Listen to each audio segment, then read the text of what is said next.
un architecte disruptif, on a une porte-parole de la nature en ville, on a un créateur d'oasis urbaines, et enfin, on a un hacker de la ville que vous allez découvrir bientôt.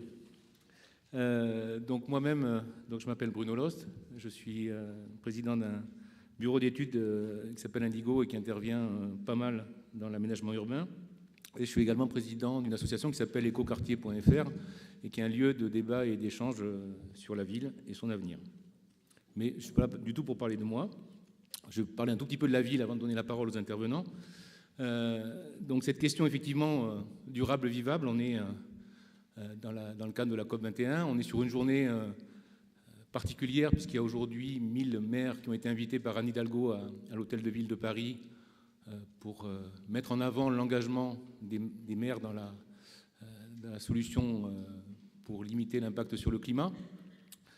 Donc on peut dire qu'aujourd'hui, les villes dans lesquelles habite un peu plus d'un habitant sur deux, qui est responsable d'une part très importante de nos émissions de gaz à effet de serre et d'autres problèmes, cette ville, elle est à la fois un problème, mais elle fait aussi peut-être partie de la solution, puisque c'est un échelon où effectivement il y a une capacité d'action qui est importante sur notre environnement et sur notre manière de le vivre.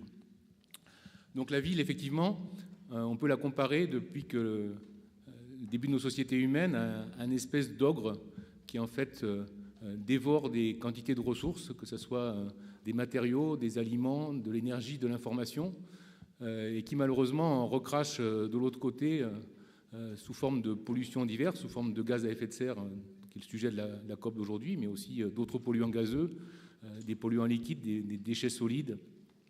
Et on est plutôt dans une espèce de logique de tube et qui en fait absorbe d'un côté et recrache de l'autre, avec peu d'autonomie en termes de production locale et peu de recyclage ou de réutilisation au niveau de tous ces flux. Donc ça, c'est un point effectivement où la ville doit aujourd'hui changer pour être moins dévoreuse de ressources et moins impactante sur l'environnement. Maintenant, la ville, elle a aussi un autre problème, parce qu'on n'est pas seulement des gens qui travaillons sur des flux et sur des indicateurs. Les gens viennent en ville pour trouver du boulot, mais aussi pour y trouver ce qui fait l'intérêt des villes depuis que l'homme a créé la civilisation urbaine. C'est en fait ce lieu de rencontre improbable où en fait on va justement se frotter par hasard à des gens qu'on ne connaît pas et avec une diversité de rencontres qui va nous apporter d'autres richesses que les richesses matérielles. Et cette ville-là aussi, aujourd'hui, elle souffre.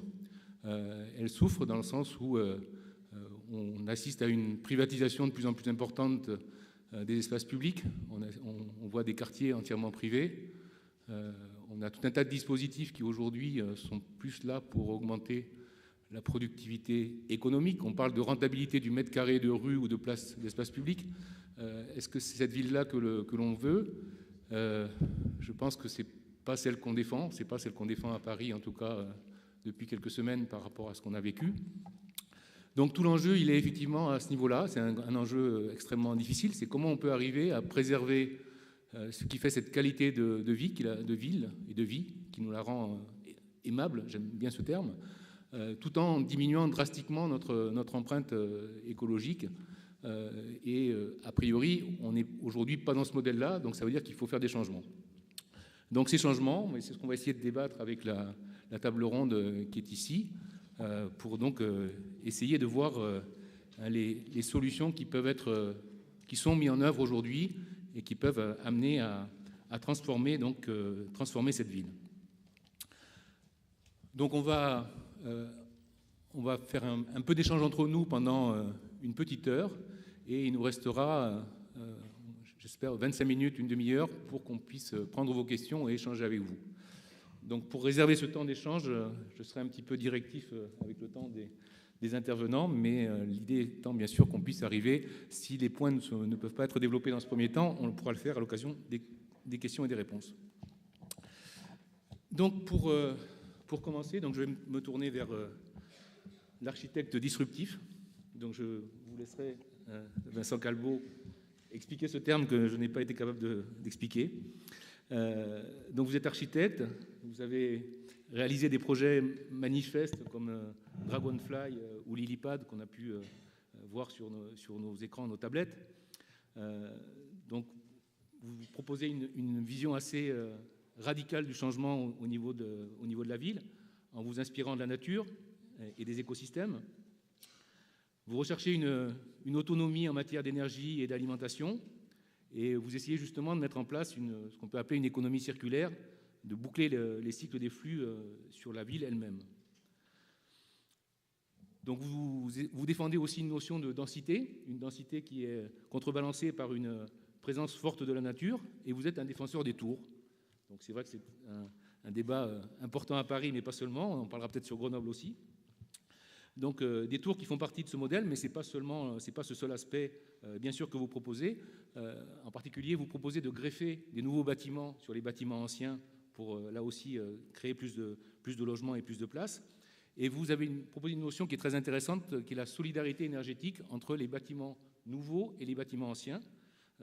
Donc je pense que vous pourrez développer cette idée.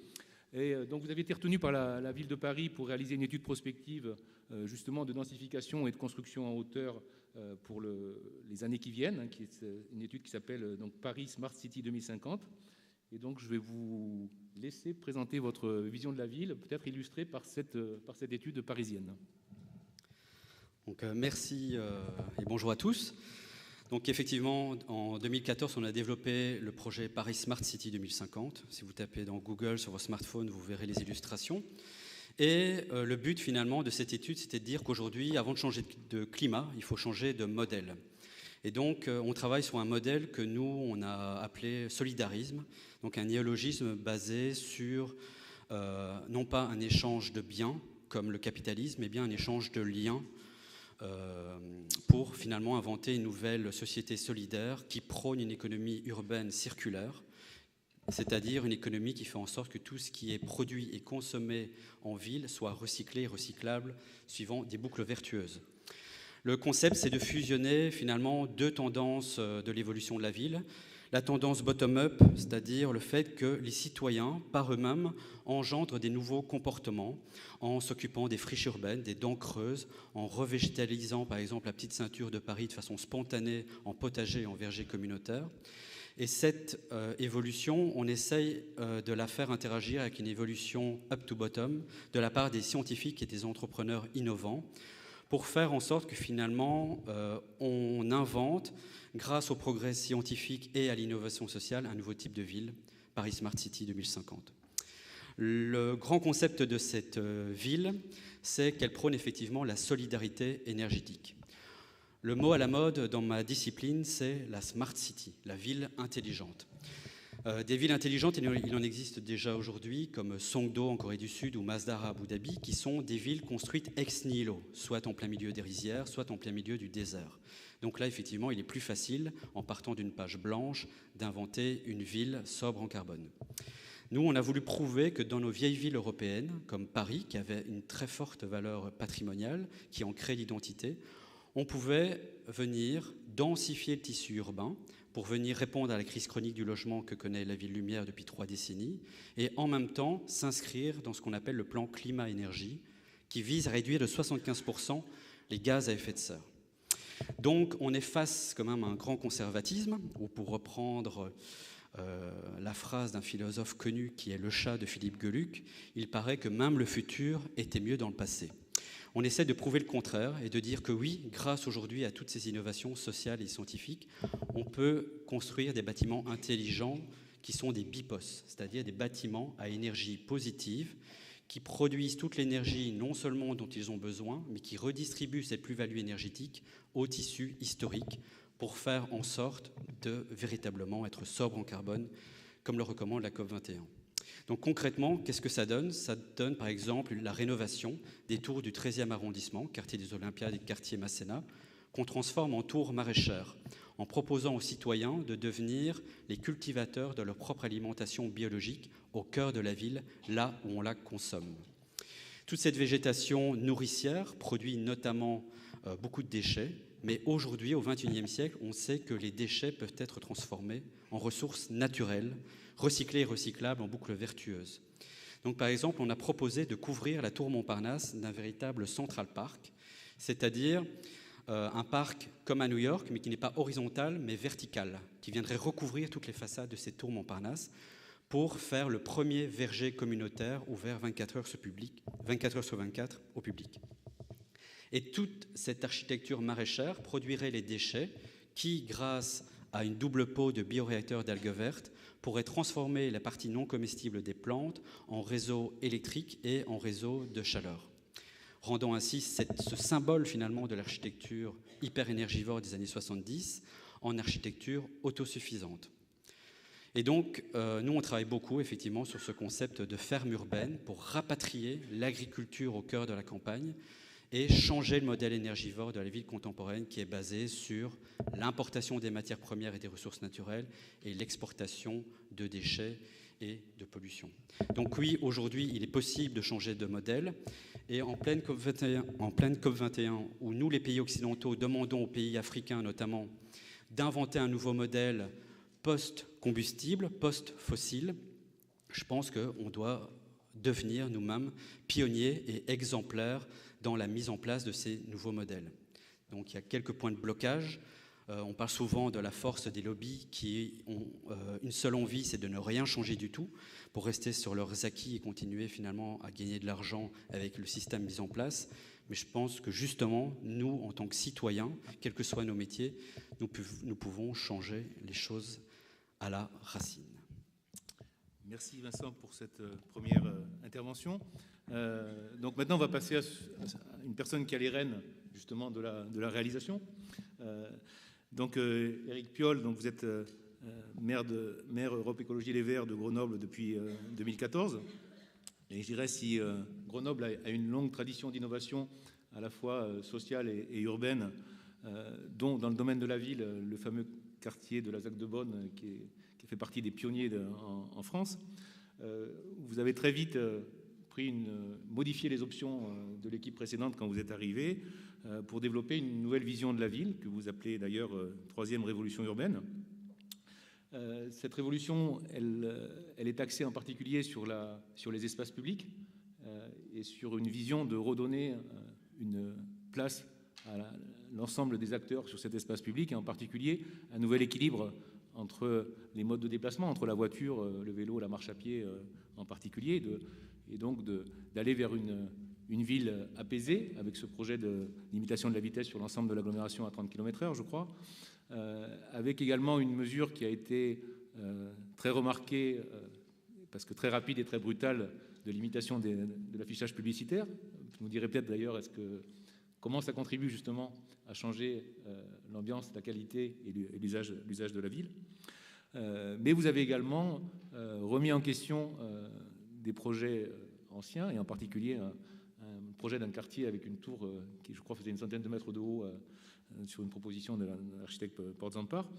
Voilà, donc une réorientation très forte que je vous invite à nous présenter.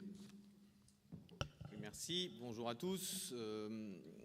Effectivement, d'abord, il y a cette culture et cette tradition d'innovation dans tous les domaines à Grenoble. Ça va des premières mutuelles ouvrières aux premiers syndicats d'initiative à la fin du 19e, jusqu'à plus récemment une des premières villes à remunicipaliser son eau à la fin des années 90. Et évidemment, une innovation aussi de recherche, d'industrie, avec l'hydroélectricité, mais depuis avec bien d'autres choses. Le point de départ de notre réflexion, c'est de dire que finalement la ville n'est pas, on la voit pas comme une usine dont il faudrait optimiser les déplacements et les consommations des habitants qui seraient des pions ou des produits de cette usine, dont il faudrait gérer les flux, mais de regarder la ville comme un espace vivant, un espace de projet, un espace de conflit d'usage dans lequel on vient pour à la fois chercher de l'anonymat, mais de la diversité, des ressources, etc. Et donc c'est finalement ce point de départ qui fait que notre regard sur la ville, il se décale peut-être de la tendance Smart Cities et de la tendance un peu technophile où c'est la techno qui vient nous mener et nous faire avancer, mais pour partir d'un point de vue fondamentalement humain, où on pense effectivement du coup l'espace public, mais on pense aussi en termes de frontières. Il peut y avoir des frontières temporelles, hein. Qu'est-ce qu'on fait dans la ville la nuit, qu'est-ce qu'on fait le jour dans le même espace, des frontières de genre qui sont très intéressantes dans notre réflexion, c'est-à-dire comment en fait on regarde que la ville dont les modes de déplacement seraient adaptés à l'enjeu du XXIe siècle n'est pas une ville pour les hommes jeunes dominants. Parce qu'aujourd'hui, c'est quand même un petit peu le cas. Dans l'espace public, il y a plus d'hommes que de femmes. Dans ceux qui font du vélo, il y a plus d'hommes que de femmes. Donc cette lecture de la ville comme finalement différents projets, différents conflits d'usage. Et c'est ça qui conduit notre réflexion. Après, il y a une adaptation locale. Donc nous, les tours, en fait, on a des tours naturelles tout autour de nous. On est entouré de montagnes. Nous sommes la 3e ville la plus dense de France. 2 fois la densité de toutes les villes un peu de notre taille. Il n'y a que Paris et Lyon qui soient au-dessus de Grenoble en termes de densité. Et une ville qui a été construite dans les années 50 et 60, plus de 50% de croissance dans ces 2 décennies, et donc construite à l'époque du tout-voiture. Et donc, effectivement, 3e révolution urbaine, parce qu'il y en a eu une première sous Dubedou, on a regagné un peu d'espace pour les piétons, sinon c'était construit pour être avec des autoroutes pénétrantes jusqu'au centre-ville.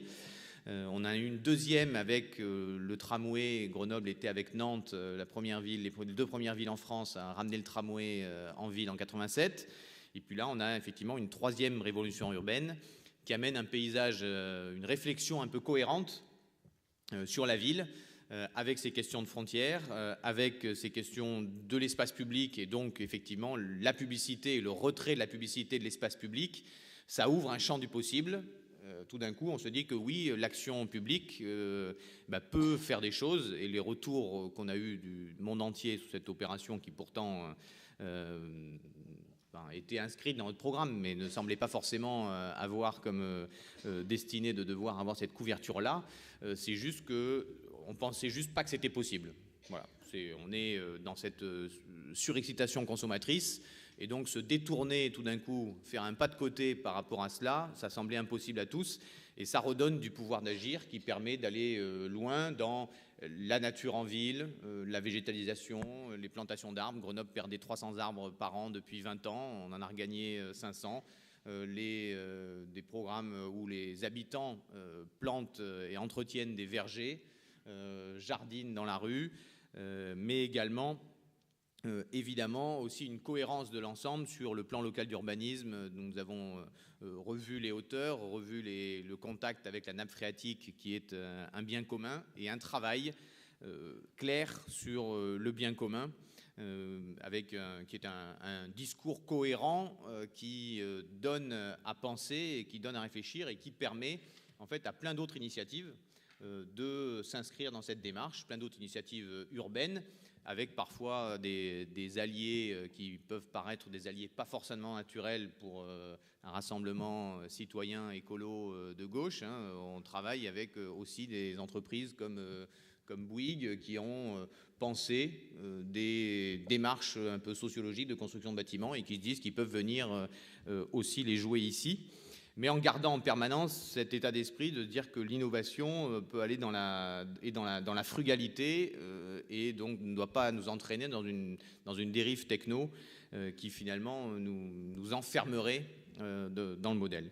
Donc voilà un peu le cadre de réflexion, et puis qui derrière a une traduction concrète sur les rénovations thermiques des bâtiments, le traitement de l'espace public, les autoroutes à vélo que l'on lance, la métropole apaisée effectivement, où 43 des 49 communes de la métropole grenobloise vont passer en 30 km/h comme vitesse standard, et 50 uniquement sur certains axes, avec le protocole sur les pics de pollution dont nous serons, si nous arrivons à trouver un accord définitif avec le ministère de l'écologie, et ça se discute, j'étais encore tout à l'heure avec le ministère, dont nous serons les premiers expérimentateurs début 2016 avec les certificats de qualité de l'air, mais également la gratuité des transports lors des jours d'alerte pollution et d'information. Et donc une démarche un peu cohérente dans tout ça, basée sur le bien commun, basée sur l'espace public comme finalement projet et conflit d'usage, on n'écarte pas le conflit de la ville. Merci pour ce premier exposé. Donc vous avez parlé de plantation, de végétalisation. Donc on a une spécialiste à côté de moi. Donc Catherine Muller, vous êtes directrice générale du groupe Thierry Muller, qui est une société d'ingénierie et de travaux de paysage à Strasbourg, mais vous êtes surtout présidente de l'Union nationale des entreprises du paysage, l'UNEP. Et à ce titre, donc vous êtes très impliqué dans cette question de la nature et du paysage en ville. Donc l'UNEP milite pour des espaces de nature et s'est engagé dans le cadre de la COP à travers un manifeste vidéo qui s'appelle « Des jardins pour le climat » que je vous invite. On n'avait pas le droit de faire des images aujourd'hui, mais prenez des notes et allez voir quand vous rentrez chez vous ou sur votre tablette, qui est très pédagogique et très vivante. Donc pour vous, quelle place la nature doit-elle occuper dans la ville et quel rôle peuvent jouer les végétaux? Bonjour, merci. Oui, effectivement, je vous invite à aller voir ce manifeste des jardins pour le climat. Vous verrez, il est très sympa et on a essayé de rendre les choses attirantes pour la plupart pour l'ensemble de la population. Je voudrais simplement remettre le débat dans son contexte et puis rappeler que c'est vrai que l'urbanisation s'intensifie. Quelques chiffres, parce que c'est toujours intéressant de se baser sur les réalités sociétales et économiques. En France, il y avait 23 millions d'habitants qui vivaient dans les villes en 1950 et en 2050, il y en aura 64 millions. Donc on va multiplier par 3 la population dans les villes. C'est une expansion d'urbanisation, vous en êtes tous conscients, qui est très forte. Et encore, en France, on n'est peut-être pas le modèle le plus intense, mais on le sait très bien que sur la planète, cette urbanisation va prendre une vitesse presque inconsidérée. D'où l'importance de débats comme aujourd'hui. Pour resituer les choses, je pense qu'il faut qu'on revoie les modèles, nos modèles urbanistiques. Il y a eu plusieurs modèles qui ont suivi en fait notre histoire, l'histoire de l'humanité. On a démarré par la ville antique qui était orientée autour du forum, de l'agora. C'est a suivi la ville médiévale qui était axée sur sa cathédrale, sur son hôtel de ville, sur ses halles. A suivi la ville-usine, c'est-à-dire qu'on a construit autour des usines avec des quartiers ouvriers, des villes ouvrières. Et puis le dernier grand mouvement, finalement, c'était la ville de tout voiture, tout véhicule, qui fait qu'on a poussé même hors nos villes les centres d'intérêt comme les zones commerciales, les parkings, les grands parkings. Et on a fait, on s'est adapté à notre économie, mais là, on en arrive à un point de non-retour. Et là, je me tourne autour de ces participants de cette table ronde. Il est grand temps de changer de modèle, parce que notre modèle fondamental n'est plus du tout à jour, il n'est plus en attente du tout avec les attentes de la population, les attentes des jeunes qui sont peut-être déjà beaucoup plus sensibles que nous, notre génération, par rapport à ces problématiques qui sont soulevées notamment à COP21. Donc, quelque part, on a des moyens d'agir.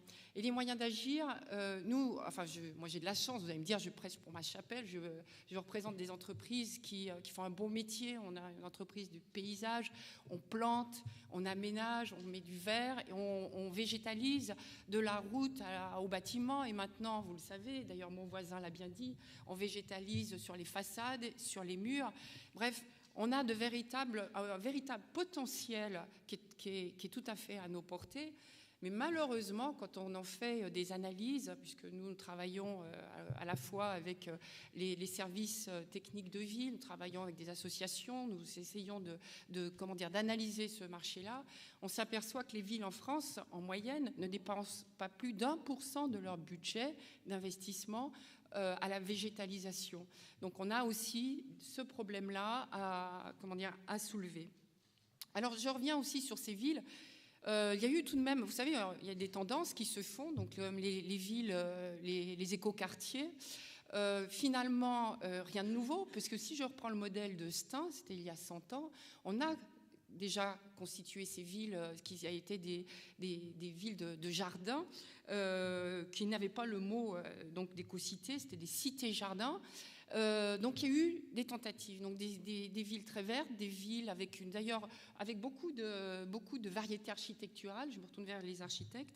Donc il y a eu des efforts et puis plus rien. Il y a Le Corbusier aussi qui a fait quelques tentatives là de villes nouvelles, de sociétés nouvelles.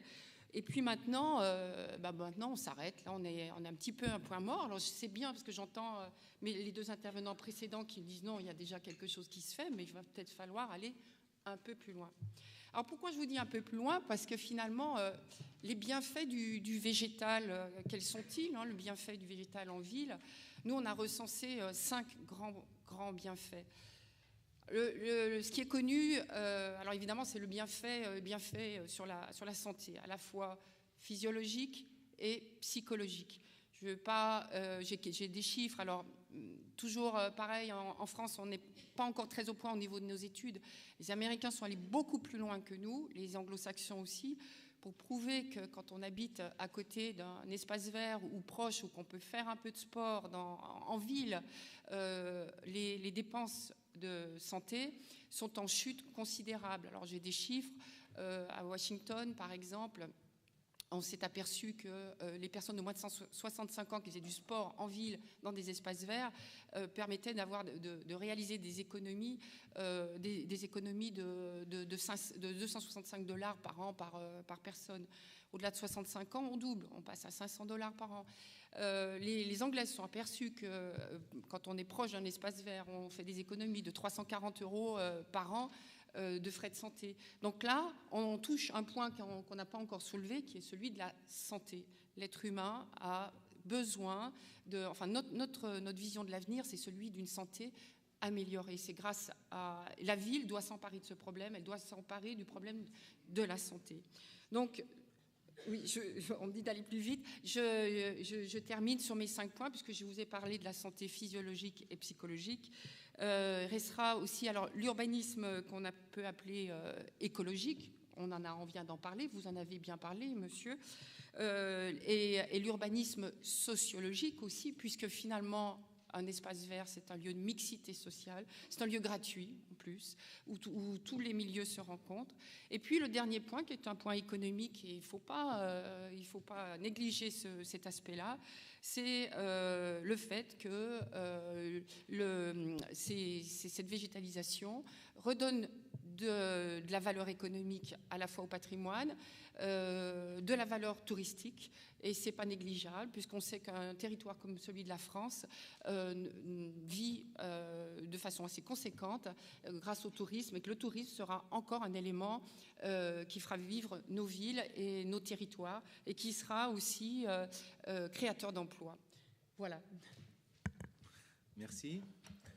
Donc je pense que notre prochain intervenant partage aussi cet intérêt pour le végétal. Donc Thierry Roche, vous êtes architecte urbaniste. Vous avez fondé votre atelier en 92 à Lyon. Vous avez été pionnier dans les démarches de conception et de réalisation de bâtiments passifs d'abord et ensuite à énergie positive. Donc par rapport à cette question qui nous hante tous, de la smart cité et des smart tout, donc vous défendez une vision de la technologie qui est plutôt au service de l'humain et d'éviter de se faire cannibaliser par ces dispositifs, et une vision de conciliation de la densité et de la biodiversité au sein de ce que vous appelez des oasis urbaines. Donc est-ce que vous pouvez nous expliquer cette notion d'oasis urbaine, comment on y vit, et peut-être de nous l'illustrer à travers un projet concret? Alors, oui, bonjour. Pour avoir travaillé sur des bâtiments extrêmement performants et pour avoir eu en fait le goût de la performance avec pas mal d'ingénieurs qui nous entouraient, enfin tous ceux qui sont des Enertech, Tribu, enfin tous ceux qui étaient les pionniers dans ce domaine-là, il s'est trouvé une chose, c'est qu'en faisant des analyses, des enquêtes sociologiques sur nos opérations, on s'est retrouvé face en fait à une incompréhension. On s'est dit, mais les habitants n'ont rien compris, quoi. On leur a fait des bâtiments extrêmement performants avec une technologie très poussée. et y compris Zach de Beaune d'ailleurs, parce qu'on a travaillé avec Zach de Beaune. Et c'est pas tant d'avoir raté la cible, c'est de se dire, mais finalement, c'est peut-être pas forcément poser la question de savoir pour qui on le faisait, et que finalement, ce qui nous motivait, est-ce que c'était pas plus le goût de la performance que finalement ceux pour qui on le faisait. À partir de là, il y a eu tout un travail qui s'est fait, et on a travaillé. Il y a une chose que j'aime bien, c'est que tout à l'heure était dit à travers donc Cynthia Fleury, l'objectif c'est de rendre les individus capacitaires. Pour ceux qui sont là, qui étaient là ce matin, c'est donc finalement l'objectif qu'on a à avoir, nous, c'est de donner le goût des gens d'apprendre et puis après de faire.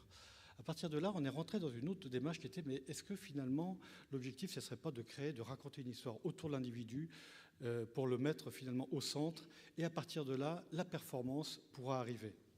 Donc on a commencé à travailler sur des opérations d'une manière un peu particulière, mais il y a une chose qui est importante. Il faut savoir qu'aujourd'hui, la production de logements telle qu'elle est organisée est la pire de toutes celles qu'on a fait jusqu'à présent.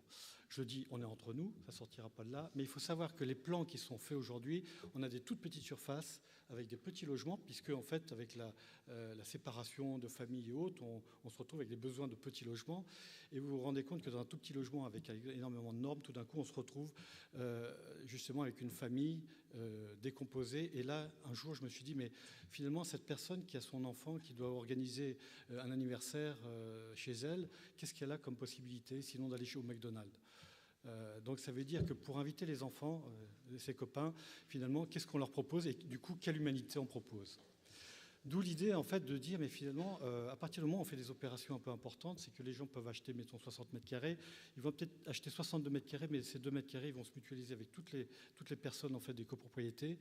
Et l'idée, c'est effectivement d'avoir, en fait, la possibilité de mutualisation et à partir de là, travailler sur une autre strate, donc celle dont on parle, qui est effectivement des lieux apaisés, et pour pouvoir avoir des lieux co-créatifs, des lieux apaisés et des lieux en fait très divers. Donc toute l'intégration justement de ce qui se développe à la fois sur les tiers-lieux ou les jardins partagés, notamment sur les toits, à partir du moment où ils sont encadrés, c'est-à-dire prévus, mais aussi encadrés avec des structures qu'on amène pour les encadrer, l'idée est de redonner finalement l'estime de soi aux gens.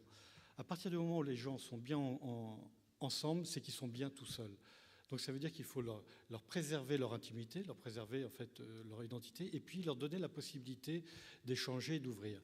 Alors le principe des oasis urbaines, en fait, font un peu effectivement référence à Pierre Rabhi sur les oasis urbaines, mais c'est à partir du moment où on a une opération d'une taille correcte, c'est pouvoir mutualiser différentes programmations et où les interstices entre les opérations, donc du logement social, accession, mais aussi bureaux et puis équipements, tout ce qui est espace commun, tout d'un coup devient des lieux alors de frottement, mais finalement, parce que quand il y a des lieux de frottement, il y a de la communication. Si on sépare les espaces pour éviter ces lieux de frottement, en fait, on va créer une violence supérieure dans d'autres endroits. Donc l'idée, c'est de les accompagner en fait dans ces lieux-là. Le végétal étant là à la fois pour apaiser, c'est un lieu extraordinaire aussi pour pouvoir expérimenter la co-création sur les espaces végétalisés. À Cité de l'Environnement, on a nos bureaux, on a 25 entreprises, on a effectivement un jardin communautarisé où les salariés travaillent dans le jardin, sur leur temps de travail. Et en fait, c'est un lieu de co-création extrêmement intéressant et ça permet justement de travailler plus sur ce qu'on appelle la mixité urbaine. La mixité urbaine, quand on dit mixité urbaine, c'est que vous avez un îlot et en fait, on met tout le monde dedans et on met le mixeur et tout le monde se ressemble. En fait, on est sur la diversité. L'approche de la diversité, l'autre est différent, mais c'est une bonne nouvelle. On va pouvoir peut-être se frotter, mais on va se frotter sur des lieux qui sont co-créatifs. Et du coup encadrés, puisque effectivement, à chaque fois, la grande question, c'est et si ça ne marche pas? Et en fait, c'est le problème qu'on a aujourd'hui, notamment en France. À chaque fois qu'on propose quelque chose, c'est « et si ça ne marche pas ?» Et en fait, si ça ne marche pas, ça ne marche pas. Je veux dire que quand Le Corbusier fait sur son toit un lieu extraordinaire qui a été fermé très tôt, aujourd'hui, quand vous allez à Marseille sur son toit, il se passe des choses complètement extraordinaires puisqu'une galerie a été réouverte, puisqu'un lieu de sport a été mis en place. Et tout d'un coup, ça fait des espaces dits capables et donc des espaces qui ne sont pas forcément organisés par nous, mais on donne des capacités aux gens de s'organiser pour les créer. Et en fait, je reviens sur la notion qui a été dit donc ce matin sur les donner aux individus en fait une faculté capacitaire, c'est donner des espaces capables dans lesquels ils vont pouvoir s'organiser et être justement capables de développer leur sociabilité. Merci. Je crois que co-création, ça peut être un très beau lien pour passer au projet Darwin. Donc, Philippe Barre, tu es un des cofondateurs de ce projet avec un autre individu qui est dans la salle, qui dort d'ailleurs, je crois. Tu es président du groupe Évolution qui a porté ce projet, après avoir fondé et dirigé une agence de communication qui s'appelle Inoxia. Maintenant, je crois que tu es à plein temps sur ce développement de cette aventure d'évolution. Donc Darwin, effectivement, c'est un quartier d'un genre nouveau, donc centré autour de l'activité et sur une notion d'hybridation des activités que tu vas nous expliquer. Donc effectivement, comment on peut arriver à être dans la diversité et pas dans le mixage. On a bien compris ce que nous a dit notre intervenant précédent. Et tout ça avec une vision assumée de la frugalité, donc en partant du postulat qu'on peut recycler les matériaux, mais aussi recycler les bâtiments et arriver à avoir un lieu qui vit, qui pulse. Je crois qu'on peut dire qu'aujourd'hui, le quartier de Darwin, c'est devenu un deuxième cœur de Bordeaux, ou le premier, je ne sais pas, tu nous le diras. Voilà, en tout cas, qu'est-ce qu'est Darwin aujourd'hui? Bonjour. Alors, j'aimerais bien faire le lien avec, par rapport à Smart City et ce qu'on vient d'entendre avec les différents interlocuteurs qui se sont exprimés. Finalement, moi, ce que j'entends avec Smart City, c'est que un petit peu, je peux craindre d'entendre que beaucoup de technologies vont être mises à disposition pour faire la ville et presque un peu réfléchir à notre place. Je caricature un peu, mais c'est vrai qu'il y a une notion un petit peu scientifique dont je suis éloigné. Moi, je ne suis pas un scientifique, je ne suis pas un chercheur, et je ne suis pas en train de dire que ça ne sert à rien. Je ne suis pas en train de vouloir dire qu'on n'a pas besoin de ces technologies, on n'a pas besoin de ces intelligences presque artificielles pour nous aider. Ça peut, par moments, nous aider, mais je pense que tout ça, ça prend du temps, ça coûte de l'argent, des ressources, beaucoup de ressources, la technologie. Et finalement, on se rend compte, nous, on est dans une démarche un petit peu heuristique. On essaye de voir si ça marche, et puis si ça ne marche pas, on revient en arrière et on réavance. Et ça nous permet peut-être de moins consommer de ressources, d'énergie, et surtout de replacer le smart au cœur des individus, parce que finalement, l'intelligence, c'est d'abord dans nos cerveaux, et la créativité, elle est d'abord au sein des individus. Et quand les individus commencent à réfléchir eux-mêmes collectivement également pour créer de l'intelligence collective, c'est souvent plus rapide que des ordinateurs qui a priori sont plus rapides que nous. Et c'est ce qu'on essaye nous de faire, de mener avec notre petite expérience. Je voudrais juste prendre un exemple ici. Tu as commencé, Bruno, par dire que on était dans une table ronde qui était un petit peu martiale. C'est vrai que ça correspond plus au code, cette salle correspond plus au code nouveau des conférences et des tables rondes un peu plus ouvertes, participatives. Alors on pourrait se dire, oui, il faudrait refaire l'aménagement de cette salle pour qu'elle soit un petit peu plus, qu'elle crée plus de proximité. Ça coûterait de l'argent, il faudrait un petit peu réfléchir, il faudrait faire des appels d'offres, tout ça c'est un peu compliqué.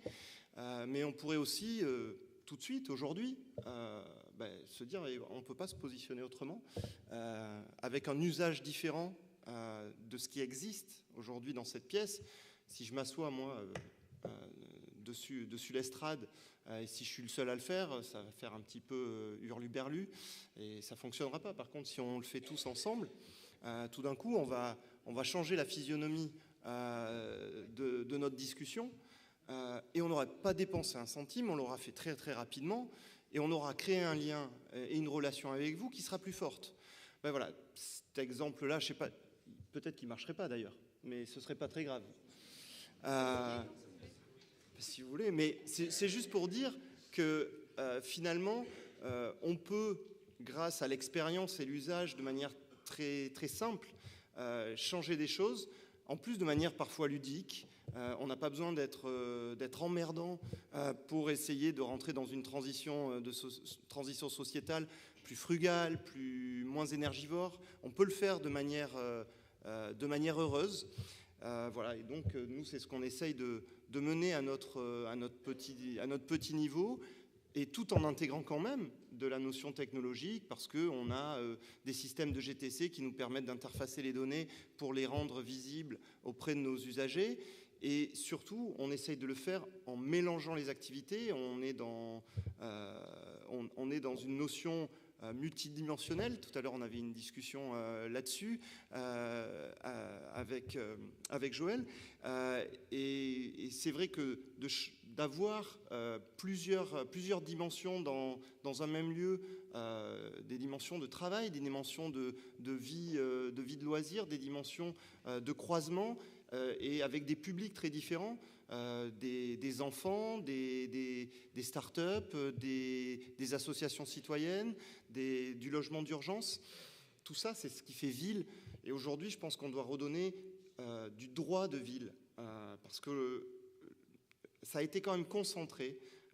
Faire la ville, c'est concentré quand même beaucoup encore aujourd'hui par les institutions, par les sachants. Ça ne veut pas dire qu'il ne faut pas qu'ils réfléchissent à ça, mais ça veut dire aussi que les individus de la ville, les usagers de la ville doivent participer à ça, doivent redevenir maîtres de leur destin foncier, de leur destin de conception des lieux, et doivent reprendre la main sur les interstices de la ville, sur les espaces délaissés. Et avec beaucoup d'espaces délaissés, on fait beaucoup d'usages. Voilà, c'est un petit témoignage, mais... Merci. Je pense que là, tu fais l'introduction pour la deuxième partie de cet échange. On va essayer de parler un petit peu plus de comment la ville se fait, comment on peut changer la manière de faire la ville. Alors, on va essayer de changer aussi le temps des interventions, parce que si on veut laisser la parole au public, il nous reste 20 minutes. Donc, je vais vous demander de faire 3 minutes chacun dans cette seconde partie. Donc, effectivement, on a entendu là aujourd'hui des termes, je pense, assez forts qui caractérisent un peu ce qu'on cherche de nouveau dans la ville, hein, le terme de nouveau commun, le terme de lieu capacitaire, de mutualisation, de solidarité énergétique, le terme de vivant, la notion de performance, mais performance plutôt comme émergence que comme performance dictée. Maintenant, tout ça, effectivement, il faut trouver les moyens de le mettre en œuvre. Il ne faut pas nier qu'aujourd'hui, il y a des difficultés partout. Donc, cette idée dans ce deuxième petit tour de table, c'est de parler de qu'est-ce qui peut aujourd'hui lever ces difficultés et permettre d'arriver à une création de nouvelles villes qui puissent passer au-delà des blocages, des habitudes et de tout ce qui nous a conduit un peu dans cette impasse. Donc on va changer un peu l'ordre pour le second tour, et on va donner la parole à Vincent Calbeau pour commencer. Et donc on a quelqu'un qui... Alors on dit toujours personne n'est prophète en son pays. Donc pour démarrer, pour des jeunes architectes, aujourd'hui c'est plus facile d'aller en Asie que de travailler en France ou en Belgique. Maintenant, c'est peut-être pas pour rien non plus. Peut-être que c'est des pays où effectivement la culture et la vision du monde, la vision de la vie est différente de chez nous, et peut-être justement permettre d'appréhender des choses qu'on n'arrive pas dans notre monde occidental normalisé à concevoir. Donc, est-ce que vous pouvez nous expliquer qu'est-ce qui a permis de lever un peu ces verrous dans le projet que vous construisez aujourd'hui à Taïwan ? Donc effectivement, moi pendant des années, j'ai dessiné des projets qui ici en France passaient pour de la science-fiction, comme une ville flottante pour les réfugiés climatiques, Lillipad, une ferme verticale produisant une agriculture biologique pour 20 000 habitants à New York. Et étrangement, j'ai eu une grande résonance par rapport à mes projets dans les pays émergents, donc en Asie du Sud-Est, en Afrique du Nord, en Amérique du Sud. Et donc aujourd'hui, avec tout ce qui se passe sur le plan culturel, économique, écologique, on a besoin plus que jamais, je pense dans ces pays-là en tout cas, d'un imaginaire concurrentiel pour dire oui, on peut passer à l'action et dépasser tous ces constats anxiogènes. Donc 3 actions que nous menons, pour essayer d'être bref. Le projet Agora Garden à Taipei, qui est un appel d'offres qu'on a remporté en 2010 pour construire une tour écologique qui réduit de 50% son empreinte carbone par l'intégration des énergies renouvelables et par l'intégration du bon sens architectural. Le bon sens architectural, par exemple, dans une tour, c'est de faire en sorte d'éclairer et de ventiler naturellement toutes les cages d'escalier, tous les ascenseurs, tous les espaces de parking, pour baisser simplement le recours systématique à l'éclairage et à la ventilation mécanique. Cette tour, elle sera recouverte d'un véritable écosystème pour véritablement être un arbre habité au cœur d'une ville trop minérale. Et donc, on est venu étager des jardins, plus de 25 000 arbres et arbustes qui viendront recouvrir ce bâtiment, qui économisera 150 tonnes de CO2 d'émissions de gaz à effet de serre donc, dans l'atmosphère. Cette tour, par exemple, elle a la particularité de ne pas être compartimentée à l'intérieur. C'est-à-dire on a étudié un système structurel durable, selon nous, qui déporte tous les murs, toutes les cloisons, tous les poteaux porteurs à l'extérieur des façades, pour avoir finalement des appartements qu'on appelle poupées russes, qu'on peut redéfinir de 1001 façons, faisant en sorte que dans un pays où il n'y a pas de maison de retraite, on peut faire vivre 3 ou même 4 générations d'une même famille dans un même appartement qui se subdivise en assurant l'intimité et l'autonomie de chaque génération. Donc, le projet à Taipei, à Taïwan, qui sera livré l'année prochaine. Un autre exemple, c'est le projet Flowers Orchard, qui est le verger des saveurs que nous développons à Kunming, dans la province de Yunnan, en Chine, qui est en fait un projet pour construire 45 résidences à énergie positive qui sont intégrées dans un champ agroforestier. Agroforestier, c'est de dire, tout comme après les années 50, on a commencé à monofonctionnaliser la ville, donc un quartier de bureau à la Défense, des banlieues dortoirs, des centres-villes muséifiés. On a fait le même à la campagne, avec à gauche un champ d'agriculture, à droite la forêt. En dissociant les écosystèmes, on est devenu dépendant des pesticides, des fongicides, des insecticides. On sait maintenant qu'en remélangeant les écosystèmes entre eux, en plantant des arbres et des vergers dans les champs d'agriculture, on fera une agriculture plus respectueuse, en révolutionnant finalement également la campagne du futur. Troisième projet, c'est le projet de Gate Heliopolis, en chantier au cœur, qui sera livré en 2020. C'est un grand îlot solaire, exactement comme un îlot haussmannien ici à Paris. Sauf que cet îlot solaire de 450 000 m² est recouvert de technologies de pointe, comme par exemple une grande canopée solaire qui produit toute l'énergie électrique pour les 1000 familles qui habiteront dans cet îlot et toute l'eau chaude sanitaire. En complémentarité avec ce côté hyper technologique, on a aussi du bon sens, en réintégrant par exemple les Malcaf, ces fameuses cheminées à vent qui aspirent l'air extérieur à 40 degrés du Caire, qui le fait passer sans un seul kilowatt par ventilation naturelle sous les fondations pour réinjecter de l'air naturellement rafraîchi dans les appartements de façon passive, donc sans système technologique. Merci. Et donc, aujourd'hui, on est capable d'inventer de nouveaux modèles. Il faut laisser un peu de temps. Merci beaucoup, c'est passionnant. C'est vrai qu'on aimerait l'écouter pendant plus longtemps. Et en plus, vous n'avez pas répondu à ma question, mais ce n'est pas grave. On y reviendra sans doute tout à l'heure sur un peu cette question qu'on avait évoquée d'une vision du temps long, peut-être qui existe plus aujourd'hui dans ces sociétés asiatiques qu'en Occident.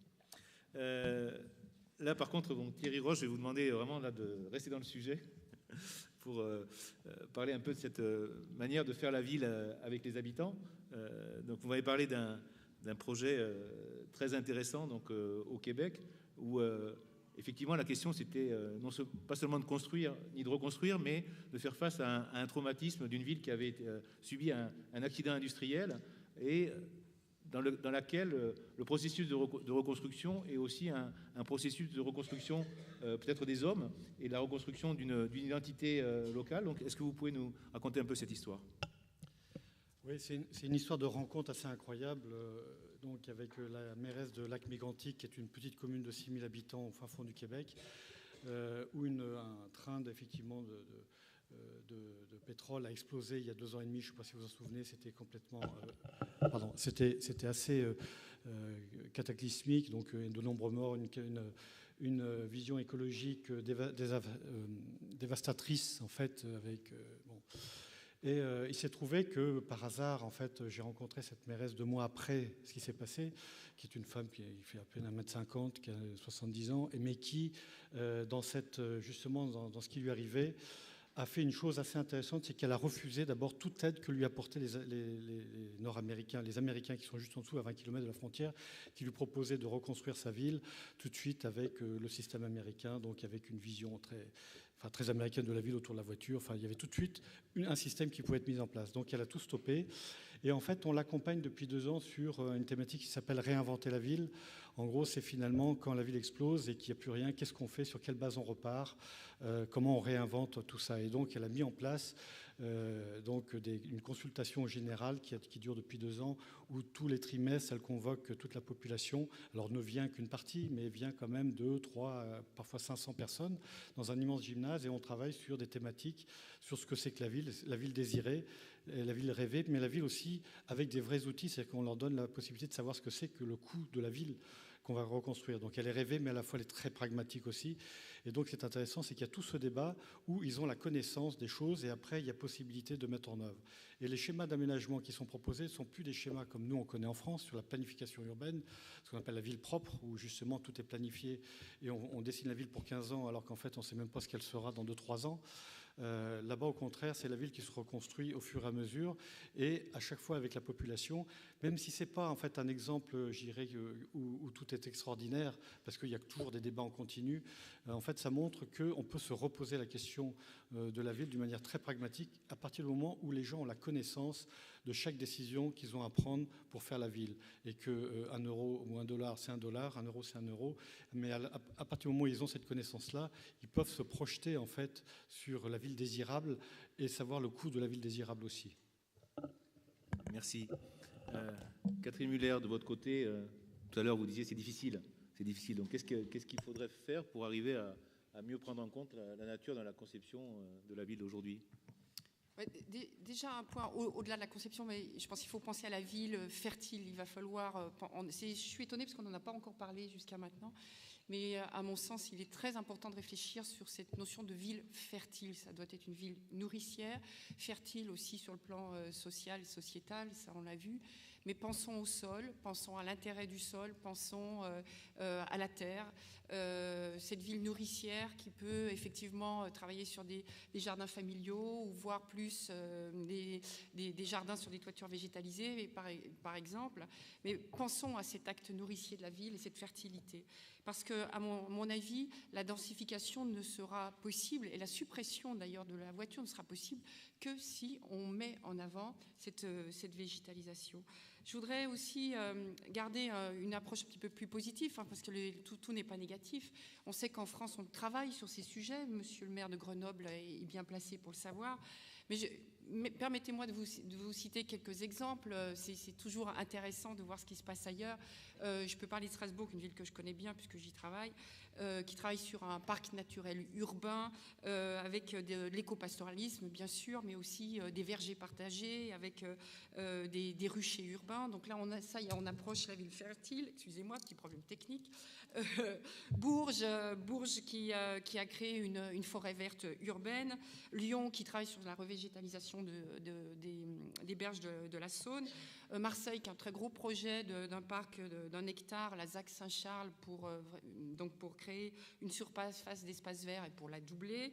Et puis alors à l'étranger, vous avez Bogota qui était une ville coupe-gorge et qui a réussi à améliorer son image grâce à justement à l'impact des espaces verts, puisque je crois qu'il y a 1100 espaces verts dans cette petite ville, enfin cette ville de Bogota. Curitiba, nous en parlions avec Monsieur Pioche tout à l'heure, qui est une ville au Brésil absolument exemplaire. Bref, les exemples sont là. Le plus important, à mon sens même, ça sera de les rassembler et de mettre en avant ces bonnes pratiques. Donc voilà, je pense que l'avenir se présente malgré tout plutôt bien. Je voudrais garder une note positive parce qu'il y a une sensibilisation mondiale, générale, et une jeune génération qui est foisonnante d'idées, et je pense que mon voisin, Monsieur Barr, peut le confirmer. Donc s'inspirer des bonnes pratiques, merci. Donc Philippe, là on parle beaucoup jusqu'à présent de démarches un peu qui viennent d'en haut. Il semblerait qu'il y ait d'autres manières de faire la ville que simplement de planifier, comme l'a dit Thierry Roche, mais aussi de partir des décideurs. C'est aussi peut-être de partir du bas et voir à occuper les terrains pour commencer avant avant de commencer à discuter. Je crois que Darwin n'a pas toujours été dans le respect des formes ou de la réglementation.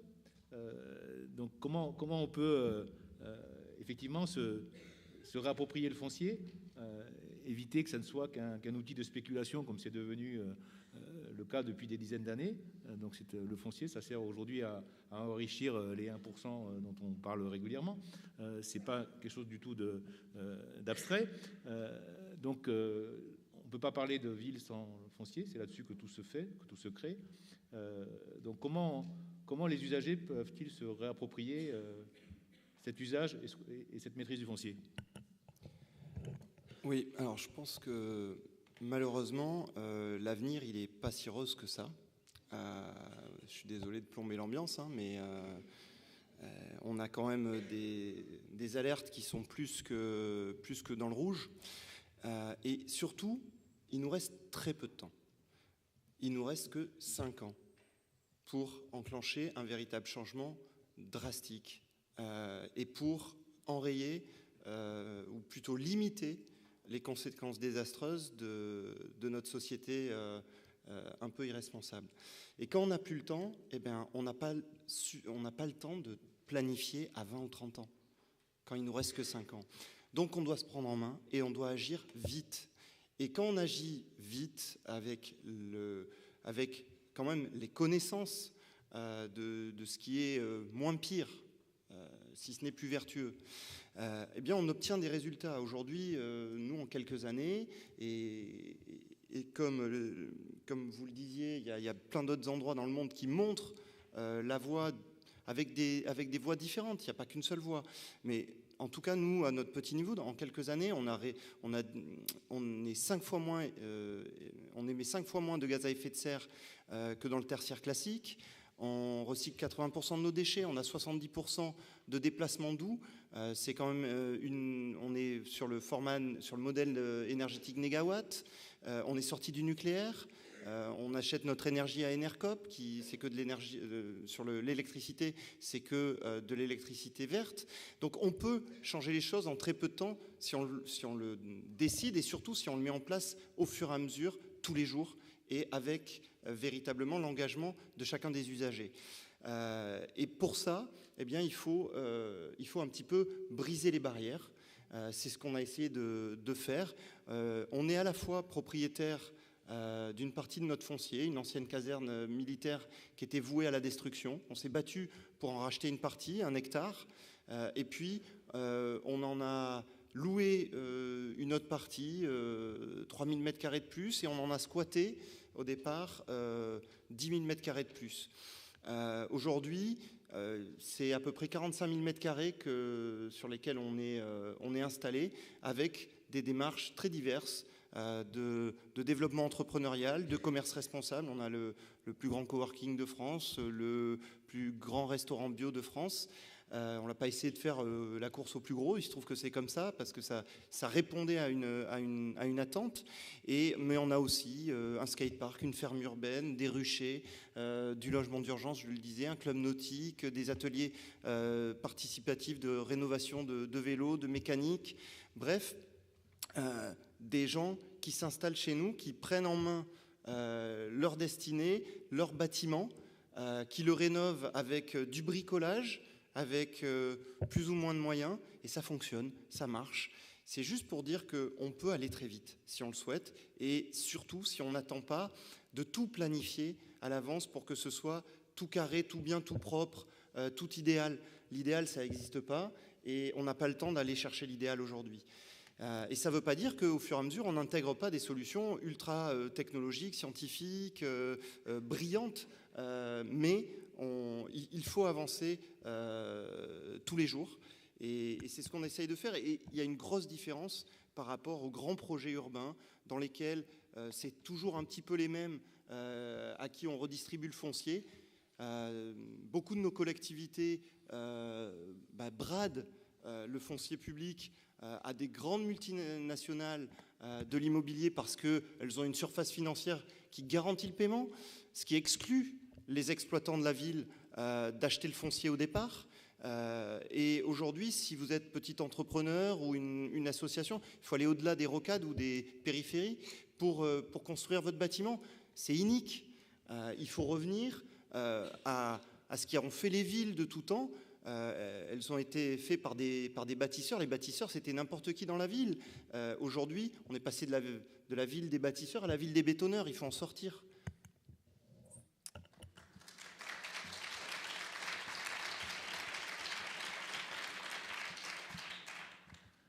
Bon, je vois qu'il y a une approbation. On va finir ce premier tour avec Éric Piolle et après vous aurez la parole, ne vous inquiétez pas, il vous restera quand même une bonne vingtaine de minutes.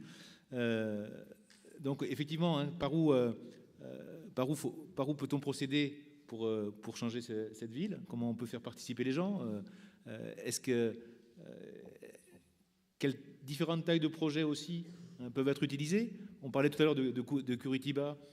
C'est vrai qu'on a eu un maire urbaniste à sa tête qui a développé une notion qu'on appelle l'acupuncture urbaine, qui est cette idée de dire qu'on peut aussi, par des interventions de petite taille, peu coûteuses, on peut changer la vie d'un quartier.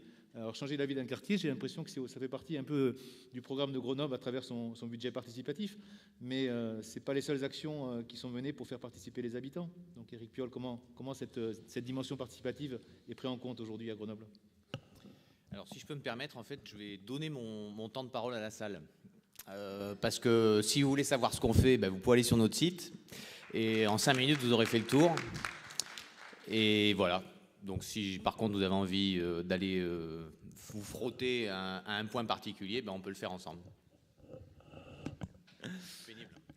Merci beaucoup. Donc on y va. Je ne sais pas comment ça se passe pour le micro. Les micros, il y a des micros partout ici, c'est ça. Donc là, on commence peut-être monsieur là-bas déjà. Monsieur? Bonjour, mon nom est Joël de René. Je travaille à la Cité des Sciences et de l'Industrie au Palais de la Découverte. Ma question s'adresse à l'ensemble du panel. 5 grandes villes dont les maires sont présents en ce moment à la COP21. Il s'agit de Vancouver, Copenhague, San Diego, San Francisco et Sydney ont décrété qu'ils seraient à 100% en énergie renouvelable pour les premiers, c'est-à-dire Copenhague et Vancouver, en 2030. Pour les autres, San Francisco, San Diego et Sydney, autour de 2035-2040. Leur méthode en 2 mots, c'est de combiner les énergies renouvelables intermittentes avec des énergies et des ressources permanentes, en utilisant aussi dans ce mix les économies d'énergie et l'efficacité énergétique, le tout relié pour produire et distribuer l'électricité à une grille intelligente ou smart grid, avec la participation solidaire, comme ça a été dit tout à l'heure, des éco-citoyens. Ma question est, quelle ville de France, pensez-vous, sera capable, et si oui, lesquelles, d'être à 100% autonome en énergie à l'horizon 2040 ?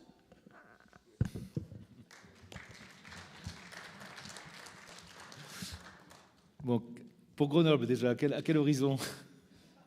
Alors, je crois qu'on n'en est pas là. On passe au 1er janvier toute la ville pour ses fonctions publiques et le centre communal d'action sociale en énergie verte. Donc ça, c'est une décision qu'on a prise là le mois dernier, ce qui nous fera faire en plus des économies. Mais aujourd'hui, en fait, c'est pas forcément l'axe majeur. On est sur clairement un scénario négawatt. Et mon adjoint à l'urbanisme, au logement et à la transition énergétique était un des porte-parole de négawatt. Donc, on est au cœur de cette démarche. Mais ce qui m'intéresse, moi, c'est le lien avec les territoires voisins. C'est-à-dire que je pense qu'on a un risque dans l'urbanité dans laquelle on vit et dans le discours sur l'urbanité, parce que quand on parle de développement du monde urbain, en fait, c'est un développement plutôt des petites villes. En France, les grandes villes, elles ont une population qui est quasi stable depuis maintenant 40 ans. Donc, en fait, on est en train de grignoter de la campagne, mais pas de densifier les grandes villes qui n'ont quasiment pas gagné. Elles recommencent depuis même pas 10 ans à gagner un petit peu d'habitants. Donc, ce qui m'intéresse, moi, c'est plutôt de développer du lien avec les territoires voisins. avec la montagne, parce que je crois qu'on a un avenir fort, à la fois en termes de valeur et en termes de tourisme zéro carbone avec notre environnement immédiat. Et puis, surtout, de se rappeler que les 5 grandes pénuries que nous devons affronter pour le XXIe siècle, l'eau, l'énergie, les matières premières, les terres agricoles, la biodiversité, sont détenues principalement aujourd'hui dans le monde rural. Et donc, ce qui m'intéresse, c'est plutôt de dire comment est-ce que la ville, elle crée des ponts avec ces territoires. Donc, on a une démarche sur l'énergie, sur laquelle on avance, mais on cherche aussi à développer, typiquement, quand on s'est fixé l'objectif de passer en 100% bio et local avant la fin du mandat, on est déjà passé de 20 à 50%, dont 30% de local, en l'espace de 18 mois. Mais ce qui m'intéresse, c'est qu'on est en train de faire des partenariats avec les restaurants interentreprises, des gros restaurants interentreprises. Nous, on fait 10 000 repas, mais il y a ces restaurants interentreprises, certains font, quand les groupes, autant de repas. Comment on travaille ensemble pour développer une ingénierie qui fait que nos tailles de l'eau et que la structuration de la filière derrière, elles permettent aux agriculteurs du territoire de se dire qu'ils vont peut-être quitter le maïs pour faire un peu de maraîchage, et comment on va structurer nos appels d'offres pour qu'ils puissent y répondre, et comment ils vont se structurer pour répondre aussi à nos besoins.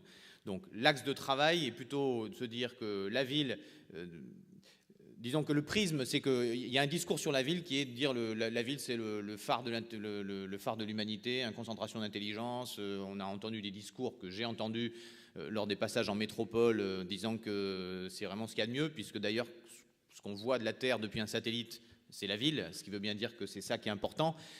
Donc il faut se décaler, je pense, par rapport à ce discours-là pour créer du lien avec le territoire, les territoires voisins, et pas oublier que l'enjeu, une grande partie de l'enjeu, c'est la conservation de ces espaces, et donc la respiration entre la ville et ces espaces autour. La ville de New York, qui n'est pas dans ces 5 villes-là, mais continue d'envoyer ses déchets à 1500 km de là, avec un flux continu de camions sur 1500 km pour aller évacuer ces déchets. Donc on doit travailler en lien avec les territoires voisins. Oui. Monsieur Deronez, je voudrais simplement, quitte à ne pas me faire des amis, mais peu importe, je n'ai pas l'habitude de la langue de bois, je me demande si les villes que vous avez citées, est-ce que ces villes-là avaient une distribution de l'énergie qui était centralisée ou pas? Et je me demande si nous, en France, nous ne souffrons pas du fait que l'énergie, l'électricité, elle a été érodée, elle a été encadrée par une institution, un organisme, qui fait qu'on a peut-être arrêté nos élans. Voilà. En tout cas, je pense que, sans me risquer trop, que je ne connais aucune ville qui a annoncé ce type d'objectif en France, aucune grande ville, même si on a des territoires ruraux, par contre, effectivement, dans le cadre en particulier du réseau des territoires à énergie positive, le réseau TEPOS, qui sont engagés vraiment, que certains le sont déjà autonomes, produisent plus d'énergie qu'ils n'en consomment. Pour ce qui est des grandes villes, il n'y a pas d'annonce aujourd'hui. Alors après, c'est vrai qu'on n'a pas la même manière non plus que les anglo-saxons d'afficher des objectifs très forts qui doivent être une direction pour avancer. C'est pas très français, mais je pense qu'on peut dire aussi qu'on manque d'ambition. Après, moi je souscris aussi énormément à ce qu'a dit Éric Piolle sur le fait qu'il faut travailler vraiment sur des notions entre les villes et leurs territoires qui sont autour. Il y a une notion de biorégion qui a été développée en particulier par nos amis italiens qui l'ont théorisée, et je pense qu'on a énormément à faire là-dessus, des liens sur la production d'énergie renouvelable qui peut être plus facile sur les territoires périurbains, la production alimentaire qui ne pourra jamais, là j'ai peut-être une vision un tout petit peu différente que Vincent Calbeau, mais qui ne pourra, en tout cas on produira pas, on fera pas les champs de riz, les champs de blé, les champs de céréales au cœur des villes. Donc là aussi il faut trouver des nouvelles solidarités entre les territoires périurbains et les villes pour arriver à relocaliser, mais sans vouloir être dans une notion d'autarcie ou d'autonomie trop poussée.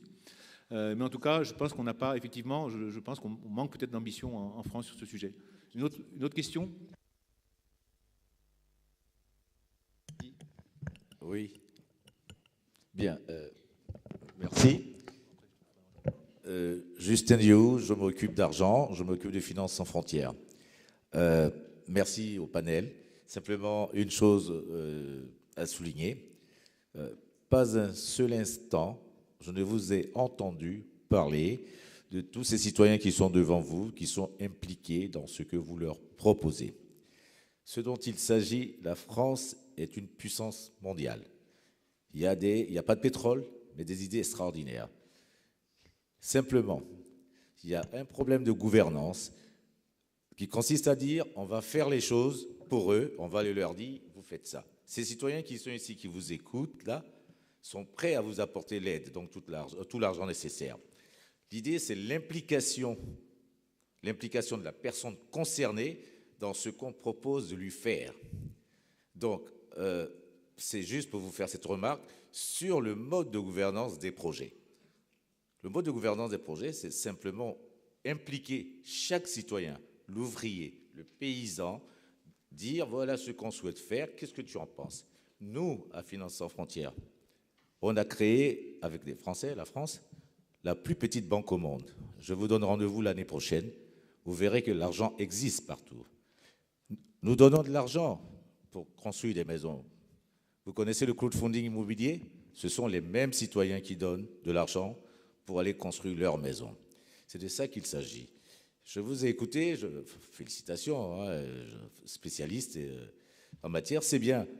Faire la comparaison, c'est bien aussi d'aller voir chez l'autre ce qui se fait. Mais l'idée, c'est surtout d'impliquer. Et quel est le niveau, ma question, c'est quel est le niveau d'implication du citoyen, de celui pour qui on veut faire toutes les belles maisons, ceci, cela. C'est ça ma question. Merci, ça va donner donc l'occasion à Éric Piolle de répondre à la question à laquelle il n'a pas voulu répondre tout à l'heure. Voilà.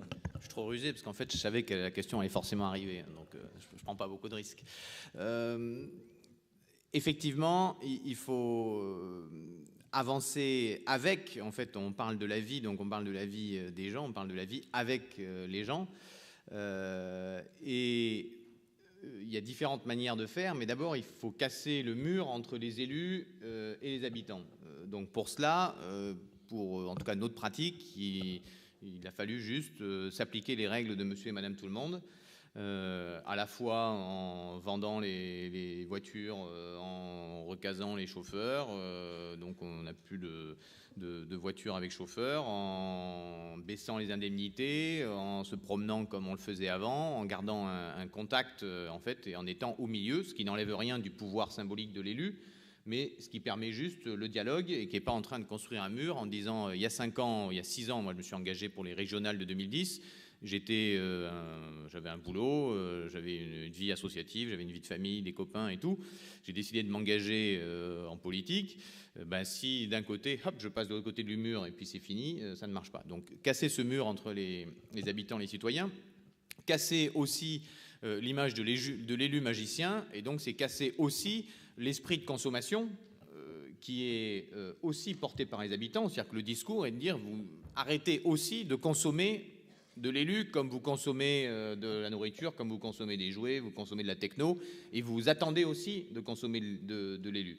Et donc il faut porter ce discours-là, et puis après se dire qu'on va construire des dispositifs dont on n'a pas la clé, donc on les construit avec, là aussi, les gens. On a eu un dispositif participatif qui a, pendant 2-3 mois, qui a débouché sur une commission extra-communale où il y avait 12 élus et 12 citoyens, qui a rédigé une délibération qui a instauré, créé les conseils citoyens indépendants, qui maintenant se mettent en place. Ils sont autogérés, ils ont des moyens humains, des moyens logistiques, mais ils sont autogérés et puis ils se prennent en main. Et puis ça prendra peut-être un peu de temps, mais en tout cas, ça part de là.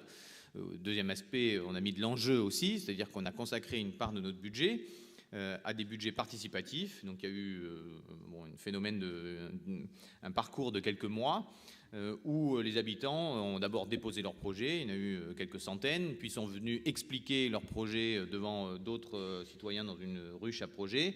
De là est sortie une première sélection faite par les habitants qui avaient souhaité s'impliquer, et puis la trentaine de projets a été analysé, chiffré par les services. On a mis des conditions. Typiquement, à Grenoble, on n'a plus de sous du tout. Il n'y en a plus nulle part. Mais nous, on respectait juste les limites légales. Donc, la baisse des dotations fait qu'on doit baisser nos dépenses de 9%. Et donc, on a fixé des conditions très claires, qui est que ces budgets participatifs, ils pouvaient aller sur de l'investissement, mais qui n'allait pas nous générer des coûts de fonctionnement supérieurs à 5% de l'investissement. Donc on a fini quelques règles, et puis ils ont choisi en septembre une dizaine de projets, un gros et 9 petits, parce qu'on avait décidé de faire ça à cette échelle-là. Et puis il y a un troisième volet sur un pouvoir d'interpellation, c'est-à-dire que par pétition, qui puisse porter une délibération au conseil municipal, et que cette délibération, si on ne souhaite pas l'aborder, il puisse y avoir un système de votation qui fait que s'ils obtiennent plus de voix que ce qu'on a obtenu nous quand on a été élus, eh ben on mettra en œuvre la proposition qui est proposée. Mais Merci. on avance, il n'y a pas de solution, je veux dire, on avance comme ça en expérimentant. Il faut juste accepter aussi de se laisser bousculer, accepter d'avoir un métissage profond de nos pratiques, et puis on avance comme ça. Un petit commentaire, Philippe, et après on passera à la question suivante. Oui, je voudrais quelque part répondre un peu aux deux questions qui viennent d'être posées. D'abord, je pense que même quand on n'a pas la chance d'avoir des élus comme Éric Piolle qui mettent en place des choses pour réenclencher un dialogue avec les citoyens plus fort, il faut aussi arrêter de pleurnicher et se prendre en main, parce que oui, c'est vrai, nos institutions ont perdu l'habitude de vraiment mettre le citoyen, les usagers au cœur de la conception, mais rien ne nous empêche de lutter contre ça, d'imposer nos idées. Je peux vous dire que nous, c'est ce qu'on a fait. On a eu des élus qui nous ont soutenus comme quand on est allé proposer nos idées, mais on a eu aussi d'autres qui ont résisté, des services entiers qui résistaient à ce qu'on proposait parce que ça change les données. Mais c'est pas grave, il faut se battre, et il faut véritablement considérer qu'on a le droit de reprendre en main la destinée de nos villes, et pas attendre tout de la concertation publique, qu'elle soit super bien organisée, qu'elle fasse remonter chaque idée. Je crois qu'il faut vraiment aller au combat au sens pacifique du terme, hein. Et voilà, je crois que ça nécessite une responsabilisation de chacun pour véritablement aller affronter les portes qui sont fermées quand elles se ferment. Et je voudrais réagir à ce que tu disais, Joël, par rapport à ces grandes villes qui font ces grandes et belles annonces. Je pense que c'est peut-être aussi parce que, si on prend l'exemple de Copenhague, et peut-être d'autres, il y a des initiatives, des micro-initiatives citoyennes, collectives dans ces villes-là, qui sont quand même plus faciles à mettre en œuvre, et qui ont en tout cas une culture de ce genre d'initiative depuis plus longtemps. Donc elles ont un tissu, un réseau, un terreau de projets qui ont déjà enclenché la transition, le changement, qui leur permettent d'appuyer une politique plus globale. Donc je pense que si, là aussi en France, on est nombreux à faire émerger des micros, et c'est Christophe Bérard qui nous disait ça il y a quelques années, qui nous avait convaincus qu'il ne fallait pas attendre. Nous, on réfléchissait à un réseau de chaleur global sur notre zone, savoir si on attendait, et il nous a dit, mais faites le vôtre, foncez, prenez-vous en main sur votre indépendance énergétique, parce que si on attend la décision centrale, eh bien, elle met tellement de temps à venir que de toute façon, on sera trop en retard. Donc si on développe les micro-projets, peut-être que nos gouvernants, nos institutions auront plus facilement la capacité à déployer des grands projets de ce style. Merci Philippe. On approche de la fin, donc ce que je vous propose, c'est qu'on prenne 3 questions à la suite, et qu'après derrière, on essaiera de faire des réponses courtes sur ces 3 questions. Donc il y a madame, il y a monsieur au fond et il y a monsieur devant. Donc si vous pouvez être assez court, merci. Bonjour, Myriam Agnaou, je suis architecte, et je vous remercie de nous avoir un peu expliqué tous ces éléments. Mais j'ai d'abord une chose, c'est que le modèle de la tour, c'est-à-dire avec uniquement du logement, ça ne fonctionne pas. Vous avez les exemples ratés de la cité Michelet dans le 19e, des tours qui se trouvent sur le quai de Seine qui sont problématiques et qui posent problème aujourd'hui. D'autre part, j'aurais aimé qu'on parle de la qualité architecturale, parce que quand la conception elle est bien faite, on a des éléments qui fonctionnent, et qu'on n'a pas besoin de mettre toute une énergie, toute de technologie pour rendre la qualité d'usage et la qualité architecturale à l'habitant, c'est-à-dire à l'usager. Voilà. Merci pour cette question. Monsieur au fond, on les prend en même temps. Oui, bonjour, Tristan Duhamel, Transition Paris 20. Ce n'est pas une question, c'est juste une petite contribution justement par rapport à l'initiative citoyenne. Il existe un mouvement... Courte, s'il vous plaît. Pardon ? Courte, s'il vous plaît. Oui, qui initié par Rob Hopkins en 2006, qui vise à ce que chaque citoyen dans son quartier se mette en relation avec les autres à travers une mailing list et qui permette de développer des initiatives toutes petites, voire beaucoup plus grandes. Ça a essaimé dans tout le monde entier et c'est un projet très très intéressant. Merci. Merci. Donc les villes en transition. Monsieur Dehaene. Bonjour, Anthony Buja, je suis PDG d'une entreprise innovante qui est basée à Brive-la-Gaillarde. J'avais une question justement pour rebondir sur ce que vous disiez, monsieur Piolle. Vous avez parlé donc de murs entre le maire et ses habitants. Je parlerai aussi de murs entre les administrations et les entreprises, donc sur le pouvoir décisionnel, sur la réactivité et plus largement après sur la volonté politique. Ok, donc on a une question. Je vais peut-être donner la parole à Vincent pour répondre sur la question des tours à usage unique. Donc sur la question des tours, je suis tout à fait d'accord avec vous. Je pense qu'aujourd'hui, il ne faut plus construire des tours à usage unique parce qu'on sait par exemple que quand on fait une tour mixte, à 50% de bureaux, à 50% de logements, on réduit de 50% la facture énergétique du projet sans énergie renouvelable. Comment ? Simplement en repulsant tout le réseau de chaleur développé en journée par l'espace de bureau dans les espaces de vie privée en début de soirée. Et donc si après on intègre des énergies renouvelables, là on arrive à être à énergie positive. Et après effectivement c'est du bon sens, concevoir des bâtiments flexibles avec un minimum de compartiments intérieurs qui peuvent évoluer en suivant les usages pour faire en sorte de pouvoir transformer des espaces de bureau en espaces de logement presque sans travaux, en pré-innervant notamment des planchers techniques par exemple. Merci. Éric, sur cette question des relations avec les entrepreneurs ?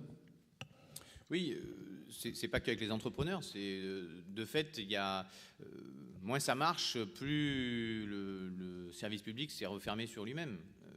Et donc, et en plus, il reçoit des injonctions normatives qui sont souvent utiles, mais qui deviennent une nuée d'injonctions.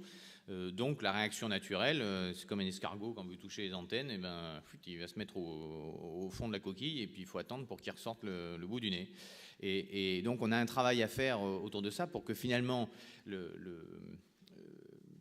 moi mon objectif c'est de pouvoir travailler, si vous voulez, avec les techniciens, donc l'administration, avec les habitants, et de pouvoir faire émerger, de finalement créer le cadre qui fait que ça émerge naturellement. Et pour ça, il faut déverrouiller aussi, on a un message fort sur la participation des habitants, mais il faut aussi que ça déverrouille entre l'administration et les habitants, et puis l'administration et l'environnement extérieur, on va dire.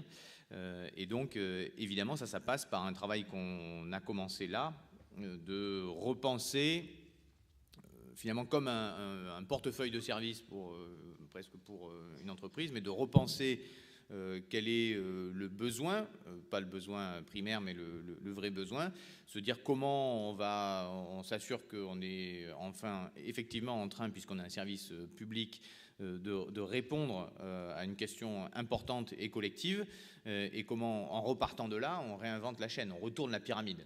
Sinon, l'administration, comme n'importe quelle... moi, j'ai travaillé 15 ans dans le privé, dans des énormes boîtes américaines. On avait la même difficulté, c'est qu'on crée des silos, une administration, c'est pensé par le bas, et puis finalement, la première ligne, elle devient l'exécutant du sommet de la pyramide, alors que la première ligne, c'est là que se crée le bien commun, c'est là que se crée la relation sociale, c'est là que se crée le conflit. Et donc, l'objectif est de retourner petit à petit la pyramide pour qu'elle soit centrée sur là où il y a du frottement, c'est-à-dire que sa façade extérieure, et que tout le monde soit au service de cette façade extérieure. C'est un travail qui demande un petit changement culturel qui est parfois un peu agressif. Il faut aller... il y a une question de rythme, le rythme pour les élus, le rythme pour l'administration, le rythme pour les habitants. Et donc tout ça prend du temps et il faut trouver le rythme qui fait qu'on avance tous ensemble petit à petit. Merci. Donc malheureusement, on va vers la fin de cette table ronde. Pour la conclure un peu avec après ce diagnostic, ces pistes de travail, et c'est quand même des raisons d'espérer, je crois aussi, même si le temps est compté.